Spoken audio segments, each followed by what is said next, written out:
What's up, family? YouTube podcast where you already know, Pays and Plays podcast here. Before we get into week 6, please hit that like button, subscribe, comment. Let's make this shape. Last week we were very productive, college football and NFL. We'll talk about the NFL because it is NFL. Bengals -3 main line. We got that dub. That was the only one for NFL. Last night, Monday Night Football. Listen, man. As much of a Packer fan I am, our offense sucks. We got a good defense. I mean, you can check the stat box. Devontae Adams didn't go crazy. So if people wonder why Zaire Alexander is so talked about, I mean, I think that game pretty much showed it right there. Even though, he was his teammate, so they should know. But let's get into week 6 picks. We got Denver Broncos, Thursday Night Football, traveling to Kansas City, take on the Chiefs. Chiefs are -10.5 point favorites. I got the Chiefs to win and cover this game. I would have thought, I did say Jets would beat the Broncos, but my initial thought, I didn't expect this defense to be that bad against Zach Wilson. I know one of them was a scoop and score, but if you can't stop this Jets offense, what makes you think you're going to stop the Chiefs offense, even when you know Kelsey's going to be giving the ball? Pacheco has been playing a lot and very productive. And Sean Payton, man, it's a rough first year, bro. I don't think it's Russell. Let's be clear. I don't think it's Russell Wilson. You need to revamp this defense. You already got rid of Randy Gregory, so that's a sign right there. You're trying to get rid of some of these players. I think trade deadline is this week. If you're going to give up for this year because you got a first-round pick, go ahead and start trading some of these players off, bro, because you're not doing nothing this year. But with all that being said, Kansas City win the cover to -10.5. Next game, we got the Ravens traveling to the Titans, but it is a London game, actually. You got the Ravens at -3.5. I got the Ravens to win the cover. Listen, I kind of expected the Steelers to be in that close game against the Ravens, but the Ravens always play the Steelers tough, close at Pittsburgh. It's always a tight game. This one, though, I don't trust the Titans offense. Like, bro, they should have won against the Colts.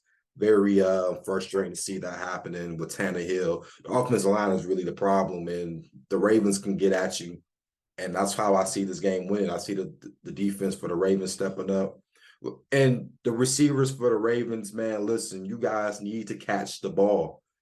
It's not Lamar Jackson's fault. It was 3 opportunities. You had the ball right in your hands, receivers, and y'all dropped it in the end zone. This is not his fault.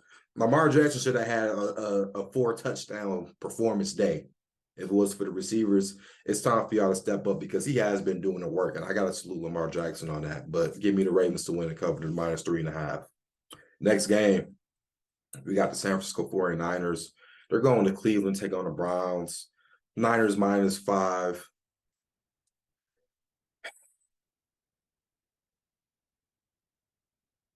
Niners to win the cover. I like this Browns team. Like, listen, great defense. So you like the under? I think the under hits because both defenses are legit. But like, come on, man. Like, I don't know what situation's going on with Deshaun Watson now. He's saying he could have played, but he didn't want to play. You're hearing all these weird things, bro. I think it's something deeper than that. But the Niners, man, I can't go against the Niners. You can't not go against them. Yes, it's a West Coast team traveling to an Eastern time zone, but and let me talk about that briefly. When it comes to Sean McVay, Kyle Shanahan, Pete Carroll, those three, as far as West Coast, they love traveling to the East. I've always mentioned that. The Niners, I believe, they got a defense that travels in a run game. If you got those two, that travels anywhere with you. Brock Purdy has been looking pretty good, absolutely. But I do think they outdo the Browns, even though the Browns have a solid defense. So I'm going to go with the -5 with the 49ers. Next game, we have the Commanders traveling to Atlanta, taking on the Falcons. Falcons are -2.5 point favorites. I got the Commanders to win and cover. Yeah, I'm not changing my mind on this one. Commanders win the cover. I know it's in Atlanta. That doesn't intimidate me. They're playing against a team, the Falcons, where they should have lost last week, but luck happens and that's how it goes. But my concern is this offensive line facing against the Commanders front. Don't get me wrong, the Bears did light up a show on them, but I mean the Bears offensive line has been a lot better. We've seen what the Falcons can do when you play against a solid D line. The Lions game showed it. The Jaguars game kind of showed it. You're playing against Chase Young, who I will say has been playing very lights out. Jonathan Allen, you got Payne, you got Sweat. The secondary is the problem, but I do think the front seven can get to the Atlanta's offensive line, especially when they're going to run the ball and throw screens. That's all Ritter throws is screens and short passes anyway.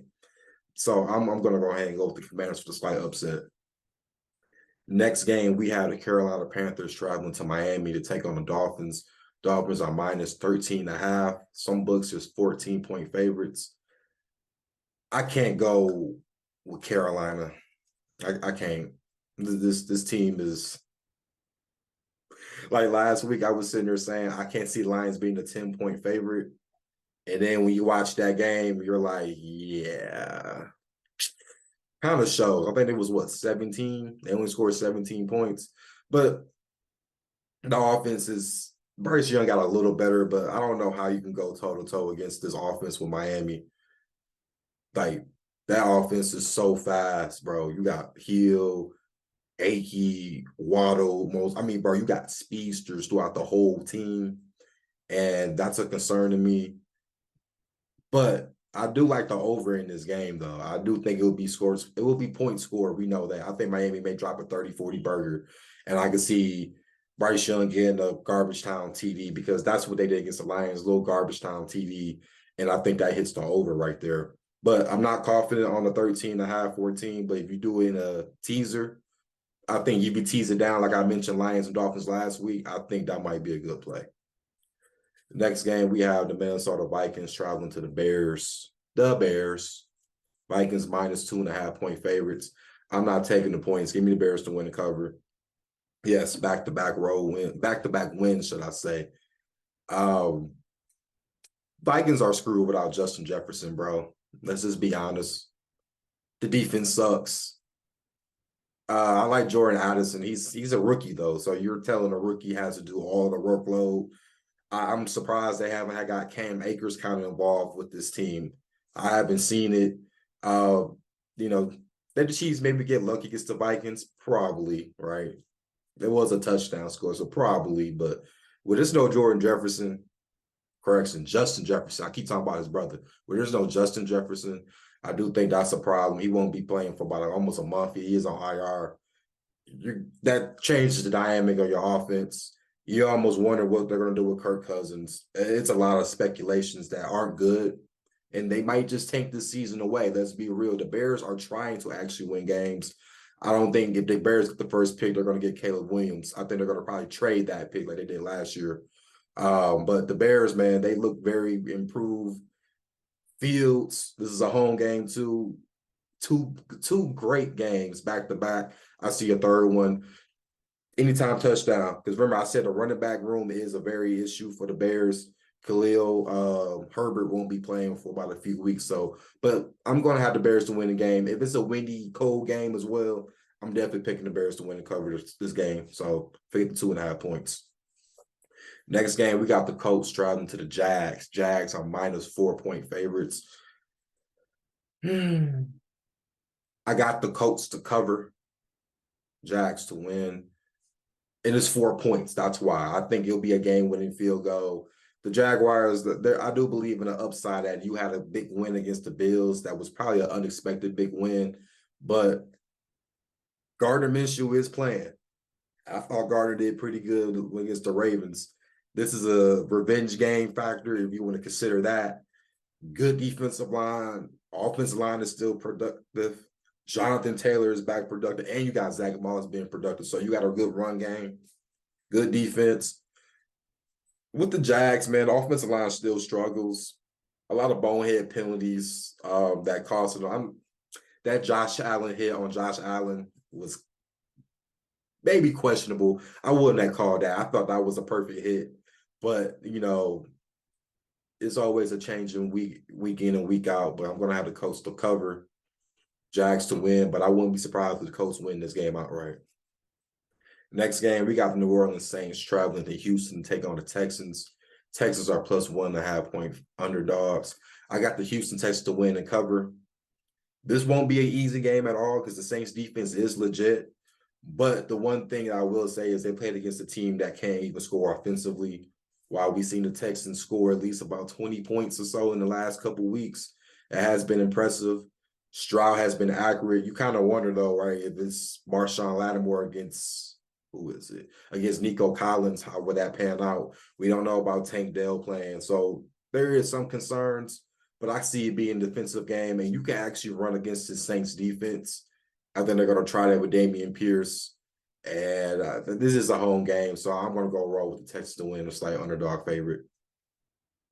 Next game, we had the Seattle Seahawks traveling to the Bengals. Bengals minus 2.5 point favorites. Bengals to win the cover. I'm saying one more time, Bengals to win the cover.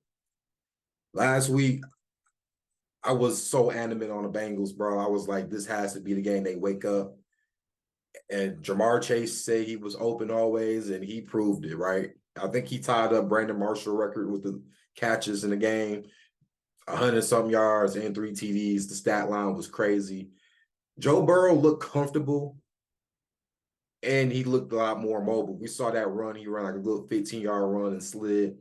We see it. The offensive line is still going to be a problem. He's still going to give up sacks. We know that's going to happen, right? As I saw in that game, the defense stepped up as well. One thing, though, is the Seahawks, man. The Seahawks are tough. They're a tough team, man. The secondary, the defense as an overall isn't the greatest, and I think that's why I will lean towards the Bengals. But I actually like the over. I seen an over at 45.5, some at 46. I like the over. Points will be scored on both ends. And I almost wonder if you're the Bengals, do you not play T. Higgins again? Because they played pretty good without T. Higgins, in my opinion. And, there's speculations about trade rumors and contract talks. But I will lean towards Bengals, but I do love the over total in this game. Next game, we got the Detroit Lions traveling to the Buccaneers. Lions are minus 3-point favorites. This is a tough one. This is tough. I'm going to get a lot of hatred on this, but Buccaneers to win and cover. This is a game where I feel like the Lions lose a game that they shouldn't lose to, but this would be a team. The Buccaneers aren't no slouch, though. Yes, they lost to Philly, but Philly is undefeated right now, so that's kind of the benefit of the doubt. I believe that's the only loss they have this year. They've been battle-tested. Baker Mayfield has looked very impressive, and that is something that I have noticed. The one thing, though, is you have to wonder about the Lions' secondary. Your secondary is getting beat up. Now you lost another corner. Already lost C.J. Gardner-Johnson for the year. The injuries are starting to pile up for the Lions. I think the Lions will still be productive this year. Don't get it twisted, but, when you got to deal with Godwin and Mike Evans, and I think you got to deal with Gage still, so you got to deal with 3 solid receivers. I almost have questions. Jacobs did play pretty good, but I wonder, and it is the Lions play great at home. They're a little iffy on the road, and that's always been the Lions. People remember the Lions were like the worst team on the road in history. That tells you they have not really been a good road team. They've been better. But this one, humid Tampa, Baker has been kind of re-emerged himself. I'm going to go with the Buccaneers to win this game. I got to look for underdog value. Come on, y'all. Don't hate. Next game, we have the Arizona Cardinals traveling to the Rams. Rams are minus 6.5 point favorites.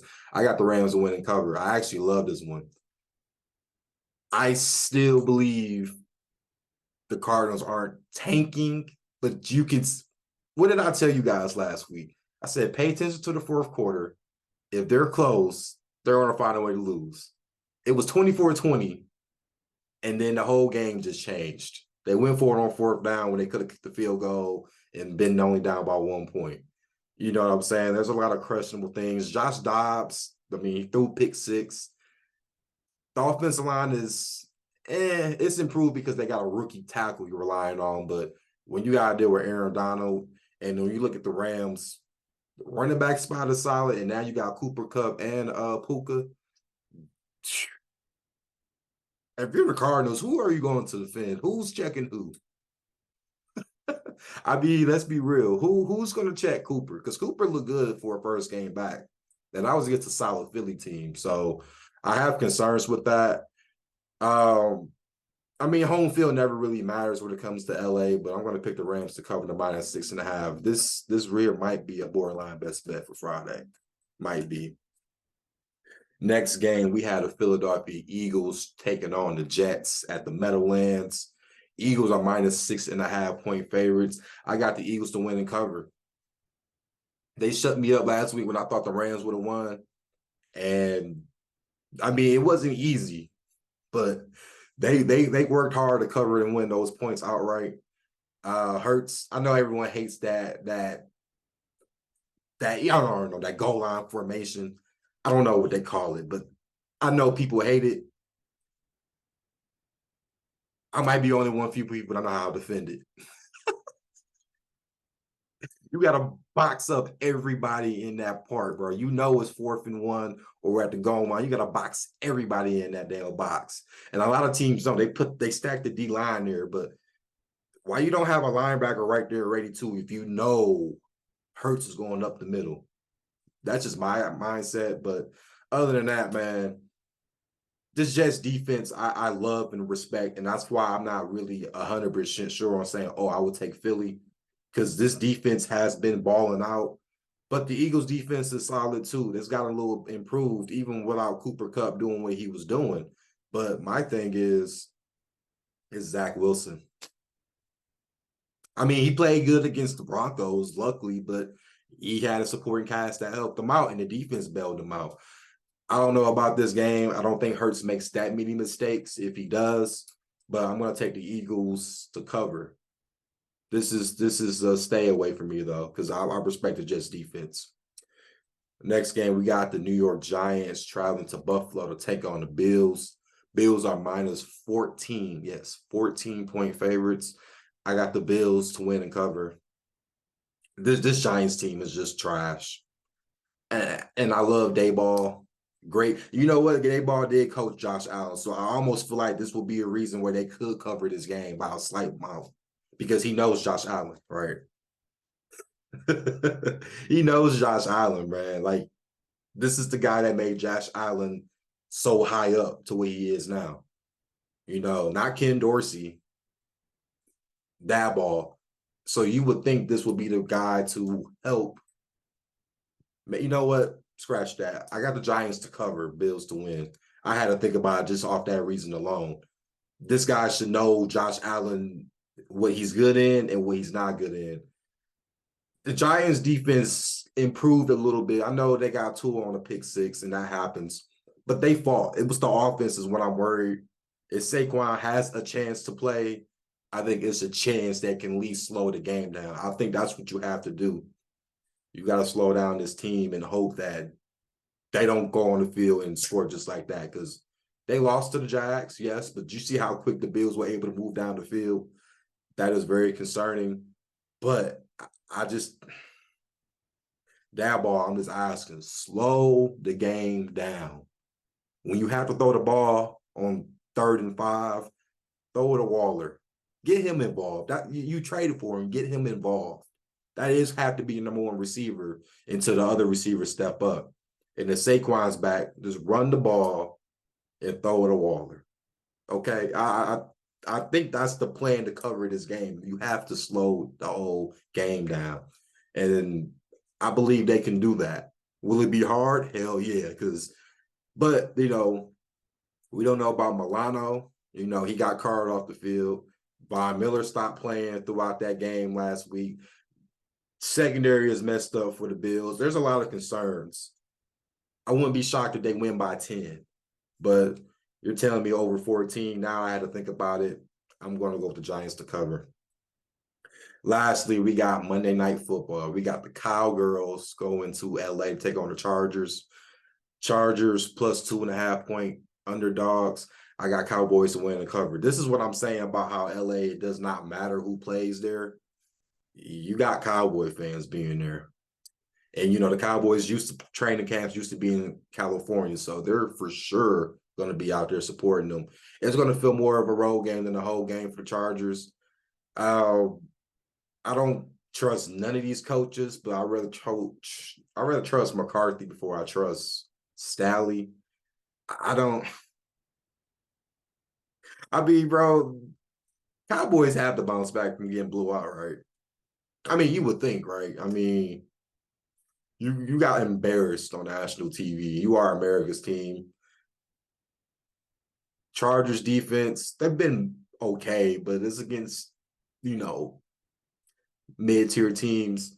If, like I said, if I'm Dallas, man, I'm running a lot of Tony Pollard, a lot of Deuce Vaughn. I'm running that ball. And then it opens up for CeeDee Lamb. It'll open up for Brandon Cooks. It'll open up for Ferguson, Shoemaker. It'll open up the offense if you run the ball first. We know Micah Parsons is going to get his. I believe you can do sacks now. So look at us over for total sacks. If it's like 1.5, that might be a thing. Chargers can't run the ball that good. I like Eckler, but his injuries, he's in and out the lineup. Keenan Allen is your main focus if you're looking at the like Gilmore. You got Quentin Johnson, but he hasn't done much of anything as well. So you kind of wonder, but I do like the over in this game. I do think it'll be a lot of scores. It will be a lot of points scored. I could see it being a 31-27 game and Cowboys still cover because they win by 4. As always, guys, continue to like the content, subscribe, and comment. You already know Good Friday we'll have college football and NFL picks.